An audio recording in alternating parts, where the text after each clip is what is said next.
வில்வம் ஆன்மீக அன்பர்கள் அனைவருக்கும் அன்பான வணக்கம். அனைவரும் நலம் தானே? இறையருள் குருவருளால் எல்லாரும் நல்லா இருப்பீங்க.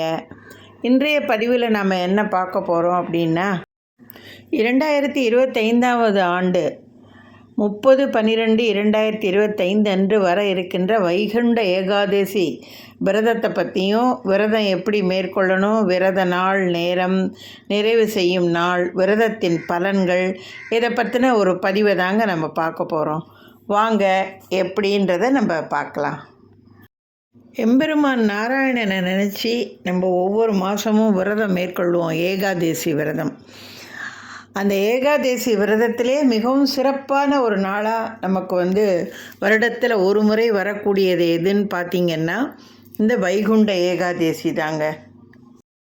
அதுவும் குறிப்பாக இந்த ஏகாதசி விரதம் ஆகிறது இந்த மார்கழி மாதத்தில் வர அந்த ஏகாதசி அன்னைக்கு பரம சொர்க்கவாசல் திறக்கிறது. அது ரொம்ப சிறப்பாக எல்லா கோயில்கள்லேயும் இந்த வைகுண்ட ஏகாதசி விரதம் சொர்க்கவாசல் திறப்புன்றது மிக பிரமாதமாக கொண்டாடக்கூடிய ஒரு ஏகாதசி விரதம் அண்டு சிறப்பான ஒரு நாளாகவும் இருக்குங்க இந்த வைகுண்ட ஏகாதசி அப்படிங்கிறது. அதுவும் குறிப்பாக பார்த்திங்கன்னா பகல் 10 ரா 10ன்னு சொல்லி ரெண்டாக பிரித்து எம்பெருமான் பெருமாளை மிக சிறப்பாக வழிபாட்டு முறைகளோட அருமையாக கொண்டாடக்கூடிய ஒரு அருமையான விழாக்கோலம் பூண்டு ரொம்ப சிறப்பாக செய்யக்கூடிய ஒரு வழிபாட்டு முறைங்க இந்த வைகுண்ட ஏகாதசி அப்படிங்கிறது.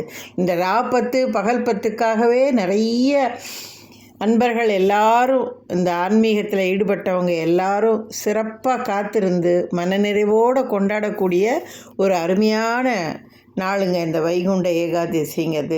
அதுவும் ஸ்ரீரங்கத்தில் பார்த்திங்கன்னா சொல்லவே வேணாம், அது மாதிரி திருப்பதியில் பார்த்திங்கன்னா சொல்லவே வேணாம். அதெல்லாம் போய் நம்ம பார்க்குறதுக்கும், அந்த வழிபாடுகளில் கலந்துக்கிறதுக்கும், எம்பெருமானுடைய தரிசனம் கிடைக்கிறதுக்கும், அவருடைய கருணையான பார்வையும் ஆசீர்வாதமும் நமக்கு கிடைக்கிறதுக்குமே மிகப்பெரிய ஒரு புண்ணியமும் குடுப்பனையும் இருந்தால் தாங்க அதெல்லாம் நம்மளால் போய் பார்க்க முடியும், சேவிக்க முடியும்.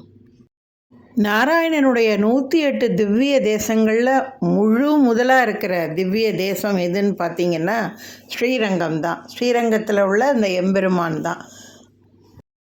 இந்த திருத்தலத்தில் அமர்ந்துள்ள எம்பெருமானானது மிகச்சிறந்த ஒரு சக்தி வாய்ந்த தெய்வங்க.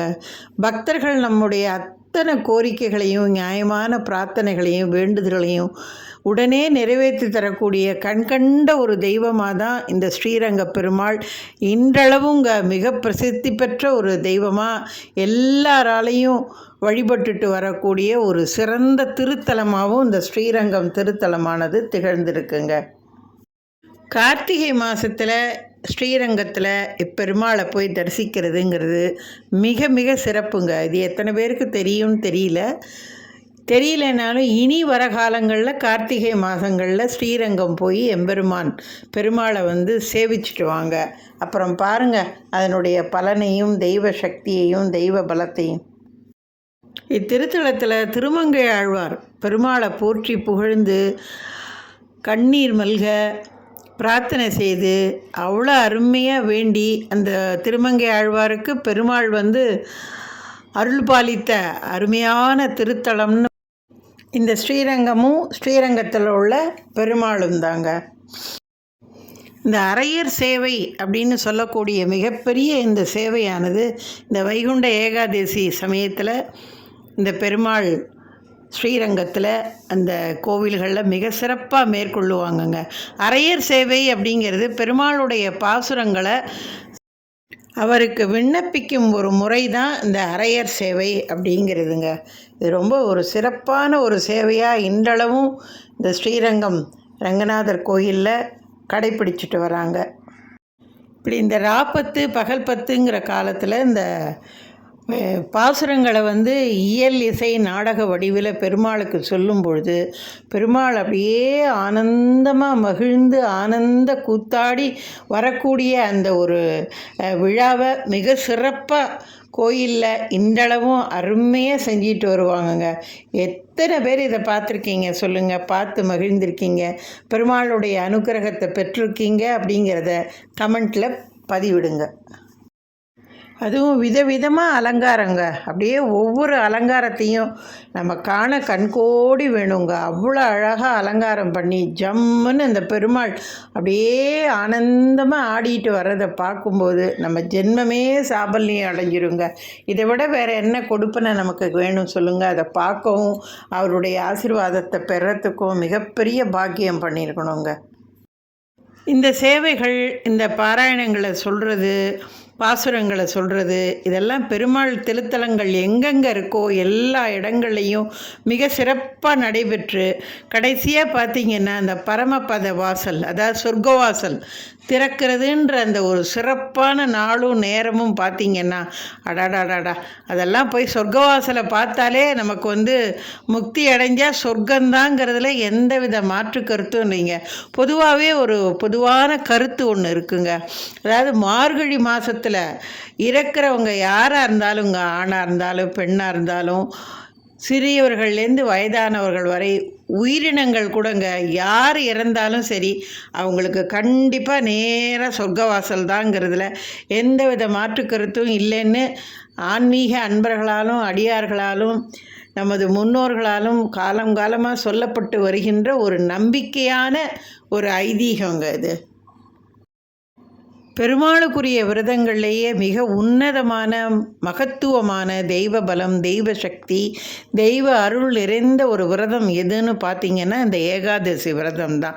அந்த விரத நாளையில் ஒரு பக்தன் பெருமாள் மீது அசைக்க முடியாத நம்பிக்கையோடும் உண்மையான பக்தியோடையும் தன்னுடைய நியாயமான கோரிக்கைகளுக்காகவும் பிரார்த்தனைகளுக்காகவும் அவன் மனம் உருகி நம்பிக்கையோடு வேண்டும் பொழுது பெருமாள் நேரடியாக இறங்கி அவனுடைய கோரிக்கைகளையும் விரதத்தையும் நிறைவேற்றி தரக்கூடிய ஒரு அற்புதமான நாளாக இந்த வைகுண்ட ஏகாதசி நாளும் அந்த ஏகாதசி விரதமும் மிக சிறப்பாக கருதப்படுதுங்க.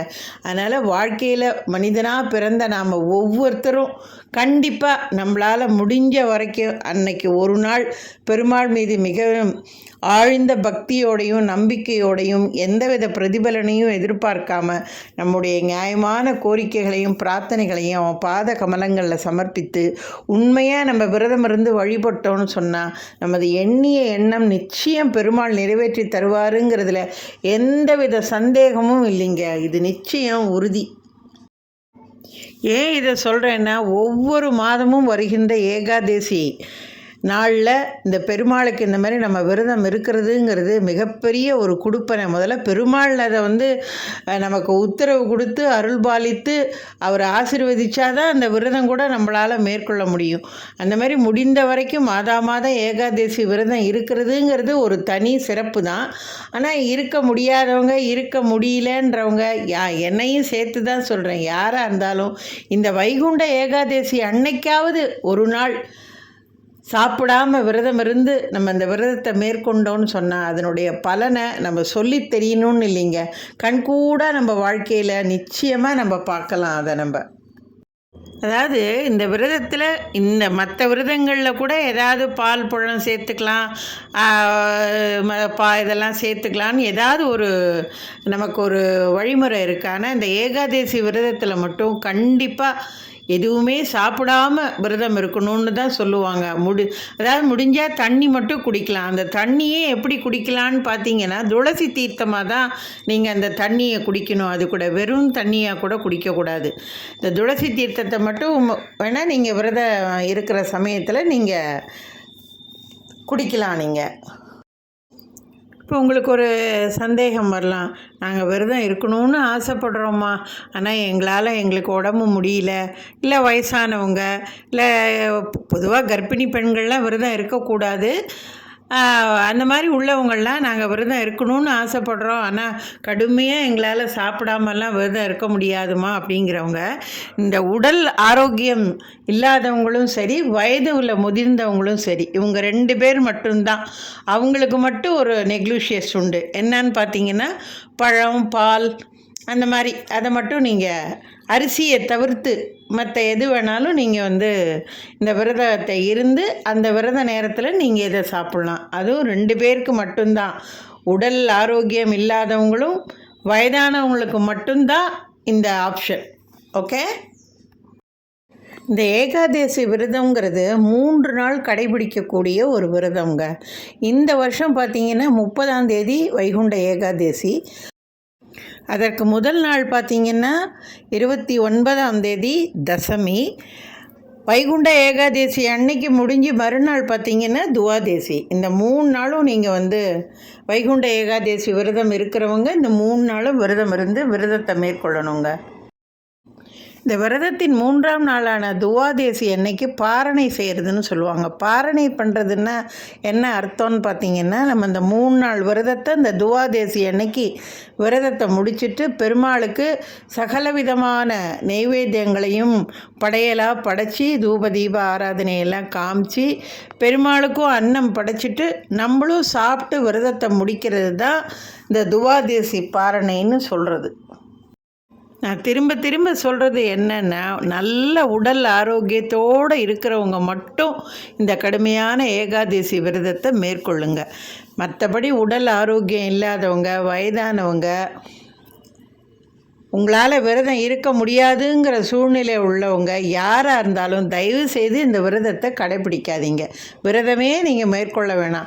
அன்றாடம் எப்படி உங்கள் பூஜை அறையில் ஒரு விளக்கு ஏற்றி வைத்து உங்களால் முடிந்த ஒரு நெய்வேத்தியத்தை சுவாமிக்கு படைச்சி கும்பிடுறீங்களோ அதேமாரி அன்னைக்கு வைகுண்ட ஏகாதசி அன்னைக்கும் நீங்கள் விரதம் இல்லாமல் ஆனால் சுத்தபத்தமாக சுவாமிக்கு என்னென்ன நெய்வேத்தியங்கள்லாம் செய்வீங்களோ அதை எல்லாத்தையும் நெய்வேத்தியங்களையெல்லாம் தயார் பண்ணி இலை போட்டு ஒரு படையலாக போட்டு பெருமாளுக்கு எல்லாம் அன்னம் பாலித்து நீங்களும் பெருமாளை மனப்பூர்வமாக வேண்டிட்டு நீங்கள் சாப்பிட்டு உங்கள் பூஜையை நீங்கள் முடிக்கலாங்க. அதில் எந்த வித தப்பும் கிடையாது. பயமோ சந்தேகமோ கவலையோ எதுவுமே தேவையில்லை. மற்றவங்க இருக்காங்களே நம்மளால் இருக்க முடியலையேங்கிற அந்த தேவையான வருத்தங்களையும் சந்தேகங்களையும் ஐயப்பாடுகளையும் முற்றிலும் தவிர்த்துருங்க. அது தேவையே இல்லை. அந்த எண்ணமே உங்களுக்கு வேண்டாம். அது இல்லைம்மா எங்களால் இருக்க முடியும் அப்படிங்கிற ஒரு மன தைரியமும் வைராக்கியமும் இறைவன் மீது அசைக்க முடியாத நம்பிக்கை உள்ளவங்களும் நீங்கள் எப்படி விரதத்தை ஆரம்பிக்கணும்னு பார்த்தீங்கன்னா, முதல் நாள் தசமி மத்தியானத்திலேருந்தே, சில பேர் மத்தியானத்துலேருந்து கூட சாப்பிடாமல் இருப்பாங்க, இல்லை சாப்பிட்டுட்டு கூட விரதம் ஆரம்பிப்பாங்க. ஆனால் ராத்திரிலேருந்து நீங்கள் எதுவும் சாப்பிடாம பெருமாளையே நினைத்து அவங்களுடைய பாசுரங்கள் பாராயணங்கள் இதையெல்லாம் நீங்கள் பூஜை அறையிலையோ இல்லை வீட்லேயோ அமர்ந்து எல்லா கூட்டு பிரார்த்தனையாக கூட வீட்டில் யார் யார் வைகுண்ட ஏகாதசி விரதம் மேற்கொள்கிறீங்களோ எல்லாரும் ஒன்றா சேர்ந்து இருந்து விரதத்தை ஆரம்பித்து மறுநாள் காலையில் சொர்க்கவாசல் திறக்கும் இல்லையா, கோயிலுக்கு குளித்து முடித்து நீராடி கோயிலுக்கு போய் அந்த சொர்க்கவாசலை திறக்கிறத கண்கூட மனம் மகிழ எண்ணம் நிறைய சிந்தனை நிறைய அந்த சொர்க்கவாசல் திறப்பை பார்த்துட்டு பெருமாளோட பரிபூர்ண கடாட்சத்தையும் ஆசீர்வாதத்தையும் பெற்று வீட்டுக்கு வந்து நீங்கள் விரதத்தை மேற்கொள்ளலாங்க. மேற்கொண்டுட்டு அன்றைக்கி பூரா கடுமையாக விரதம் இருக்கிறவங்க எதுவுமே சாப்பிடக்கூடாது. நீர் அருந்தலான்னா அதுவும் துளசி தீர்த்தம் மட்டும்தான் நீங்கள் நீர் அருந்தணும். நீர் அருந்தி அன்னைக்கும் பூரா பகலில் நீங்கள் தூங்கக்கூடாது. தேவையற்ற சிந்தனைகள் செயல்கள் பேச்சு இதெல்லாம் எதுவும் இருக்கக்கூடாது.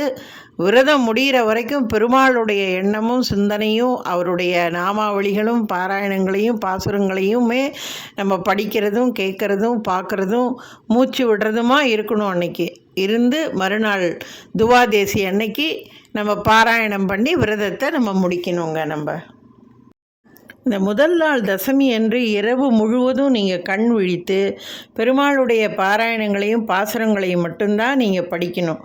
தூக்கம் வரலன்னு சொல்லிவிட்டு டிவி பார்க்குறதும் செல்லை பார்த்துக்கிட்டு இருக்கிறதும், நான் வந்து தியேட்டருக்கு போய் சினிமா பார்த்துட்டு வரேன் தூக்கம் வராமல் இருக்கிறதுக்குன்னு சினிமா போய் பார்க்குறதும், இந்த மாதிரி தேவையற்ற செயல்களையோ சிந்தனைகளையோ நீங்கள் கண்டிப்பாக நீங்கள் மேற்கொள்ளவே கூடாதுங்க. நீங்கள் பெருமாளுடைய எண்ணமும் சிந்தனையுமாவே தான் நீங்கள் இருக்கணும். அதில் எந்தவித மாற்று கருத்தும் கிடையாது. இப்போ நீங்கள் விரதத்தை முடிச்சுட்டு மறுநாள் துவாதேசி அன்னைக்கு பாரணம் பண்ணுறதுக்கு நைவேத்தியங்கள்லாம் தயார் பண்ணுறீங்கள்ல, அந்த நைவேத்தியங்கள் தயார் பண்ணும் பொழுது காய்கறிகள்லாம் நிறையா சேர்த்து தானே நம்ம சமைப்போம். அந்த மாதிரி சமைக்கும் பொழுது நெல்லிக்காய் சேர்க்கணுமா, சுண்டைக்காய் சேர்க்கணுமா, அகத்திக்கீரை சேர்க்கணுமா, இதெல்லாம் கண்டிப்பாக சேர்த்து தான் நம்ம செய்யணுமா அப்படின்னெல்லாம் கூட ஒரு சந்தேகம் வரும். அந்த நேரத்தில் நமக்கு என்ன கிடைக்குதோ, நெல்லிக்காய் கிடைச்சா நெல்லிக்காய் மட்டும் சேர்த்துங்க, சுண்டைக்காய் கிடைச்சா அதை மட்டும் சேர்த்துங்க, அகத்திக்கீரை கிடைச்சா அதை மட்டும் சேர்த்துங்க. எது உங்களுக்கு கிடைக்குதோ, கிடைக்கிற ஒரு பொருளை கண்டிப்பாக அன்றைக்கி நைவேத்தியம் தயார் பண்ணுறதில் ஒரு உணவுப் பொருளாக அதை சேர்த்துக்கோங்க. ஏன் இது மூணையும் நம்ம சேர்க்கணுன்னா, அதில் ஒரு விஞ்ஞானமும் இருக்குது, மருத்துவமும் இருக்குது, அறிவியலும் இருக்குது, ஆன்மீகமும் இருக்குது. இந்த நாள் பூரா, அதாவது தசமியிலேருந்து நம்ம விரதம் இருந்து ஏகாதேசி ஃபுல்லாக விரதத்தை மேற்கொண்டு துவாதேசி அன்னைக்கு நம்ம பாராயணம் பண்ணி சுவாமிக்கு அன்னம் பாலித்து நம்மளும் சாப்பிடும்பொழுது கிட்டத்தட்ட ஒரு 1.5 நாள் வரைக்கும் பார்த்திங்கன்னா நம்ம எதுவுமே சாப்பிடாம நம்மளுடைய வயிறு வெறும் வயிறாக இருக்கும். அந்த மாதிரி நேரத்தில் நீங்கள் துவாதேசி பாராயணத்தை முடித்த உடனேயே நல்ல இலையை போட்டு தம்மில் சாம்பார், ரசம், கூட்டு, பொரியல், வடை, பாயசம் ஒரேதிரியாக சாப்பிட்டிங்கன்னா நம்முடைய வயிறானது உடனே நம்ம சாப்பிட்ற அந்த உணவுப் பொருள்களை எல்லாம் ஏற்றுக்கொள்ளாது.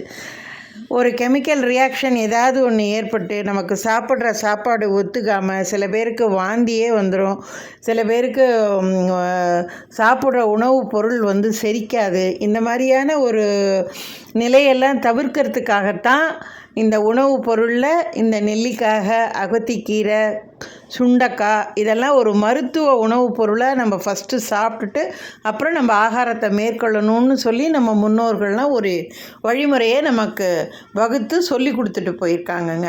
அதை நம்ம முறையாக கடைபிடித்தோன்னு சொன்னால் நம்ம விரதமும் நல்லபடியாக முடிக்கலாம், விரதத்தோட முழு பலனும் நமக்கு கிடைக்கும், நமக்கு ஒரு ஆத்ம திருப்தியாகவும் இந்த விரதம் அமையுங்க.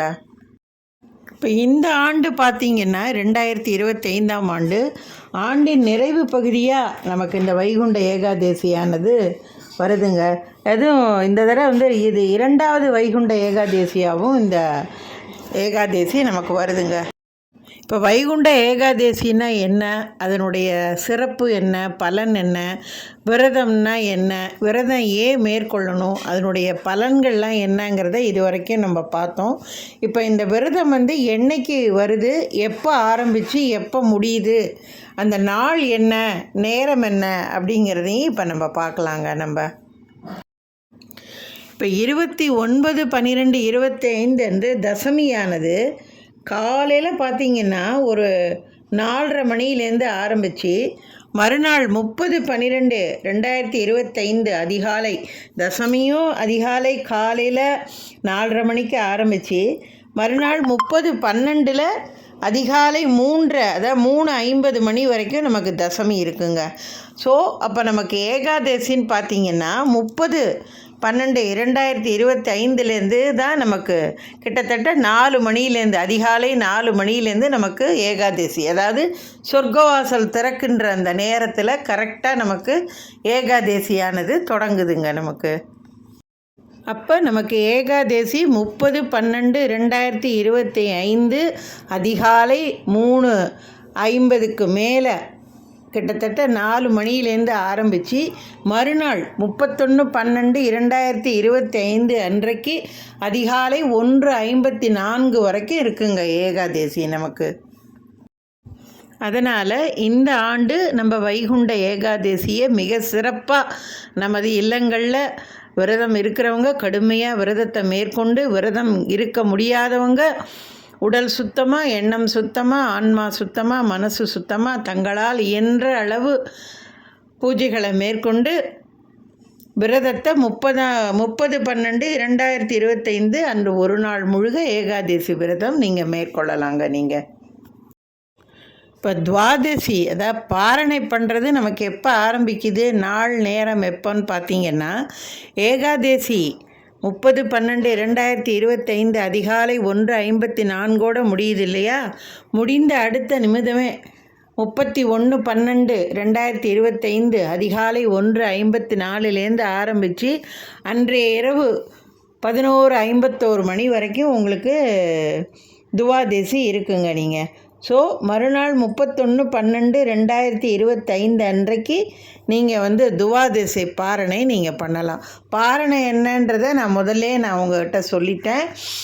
எல்லா நைவேத்தியங்களையும் பெருமாளுக்குள்ளே உரிய எல்லா நைவேத்தியங்களையும் நீங்கள் தூய்மையாக உள்ள தூய்மையோடு எண்ணெய் தூய்மையோடு சுத்தபத்தமாக நீங்கள் தயார் பண்ணி இலை போட்டு படையல் படைச்சி பாராயணங்கள் பாசுரங்கள் நாமாவளிகள் எல்லாத்தையும் நீங்கள் படைச்சி பெருமாளுக்கு அன்னம் பாலித்துட்டு நீங்களும் அன்னத்தை உண்டு உங்களுடைய ஏகாதசி விரதத்தை நீங்கள் பூர்த்தி செய்யலாங்க. இப்போ பரமபத வாசல் திறக்கப்படுவது, அதாவது சொர்க்கவாசல் திறக்கிறது எப்போ, அதனுடைய நேரம் எப்போ அப்படின்னா, எல்லா பெருமாள் கோயில்களையும் குறிப்பாக ஸ்ரீரங்கத்தில் 30/12/2025 அன்று அதிகாலை 4:30 மணியிலேருந்து 5:45 மணிக்குள்ளே பரமபத வாசல், அதாவது சொர்க்க வாசல் திறக்கப்படுதுங்க. அந்த நேரத்தில் உங்கள் ஊரில் உள்ள பெருமாள் கோயில்களில் என்னென்ன வழக்கமோ கோயில்களுடைய ஆகம விதிப்படி அவங்க எப்படி எல்லாம் அதை கடைப்பிடிக்கிறாங்களோ அதையும் நீங்கள் பின்பற்றி அதே மாதிரி நீங்கள் இந்த பரமபத வாசல் சொர்க்கவாசல் திறப்பை பார்த்துட்டு நீங்கள் ஏகாதசி விரதத்தை மேற்கொள்ளலாங்க. நீங்கள் இப்போ நீங்கள் தசமி நாள் இரவுலேருந்து விரதத்தை நீங்கள் தொடங்கி மறுநாள் 30ஆம் தேதி ஏகாதசி விரதத்தை முழுசாக நீங்கள் முடிச்சுட்டு மறுநாள் துவாதசி அன்னைக்கு நீ பாரணை பண்ணிவிட்டு உங்கள் விரதத்தை நீங்கள் பூர்த்தி செய்யணுங்க. இதில் நீங்கள் விரதம் எப்படி இருக்க போகிறீங்க, எப்படி கடைபிடிக்க போகிறீங்க அப்படிங்கிறத நீங்கள் உங்கள் உடல் ஆரோக்கியத்தையும் குடும்ப சூழ்நிலையும் மனசில் வச்சுக்கிட்டு விரதத்தை மேற்கொள்ளுங்க.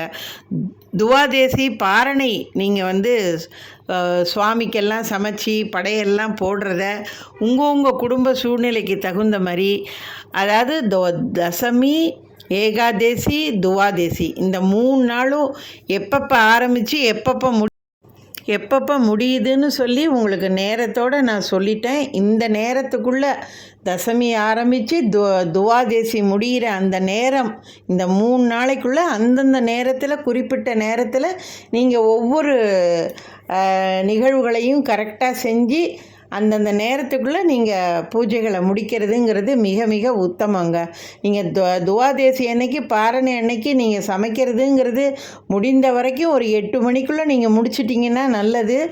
அது எங்களால் முடியாதுமா அப்படிங்கிறவங்க உங்களுடைய சூழ்நிலைக்கு தகுந்த மாதிரி எவ்வளோ சீக்கிரம் உங்களால் உணவுப் பொருள்களை தயாரித்து நீங்கள் படையலை இட்டு விரதத்தை முடிக்கிறீங்கிறதும் உங்களுடைய சூழ்நிலையை பொறுத்தது தாங்க. இதெல்லாம் நீங்கள் மனசில் கவனமாக வச்சுக்கிட்டு நான் சொன்ன தகவல்களையெல்லாம் நீங்கள் முழுசாக புரிஞ்சுக்கிட்டு வீடியோவை ஸ்கிப் பண்ணி பார்க்காம முழுசாக பார்த்து நான் சொன்ன தகவல்களை நீங்கள் முழுமையாக பின்பற்றி விரதத்தை மேற்கொள்ளுங்க. கண்டிப்பாக பெருமாளுடைய அனுக்கிரகம் அளவுக்கு அதிகமாக உங்களுக்கு கிடைக்குங்கிறதுல எந்தவித சந்தேகமும் வேண்டாங்க உங்களுக்கு.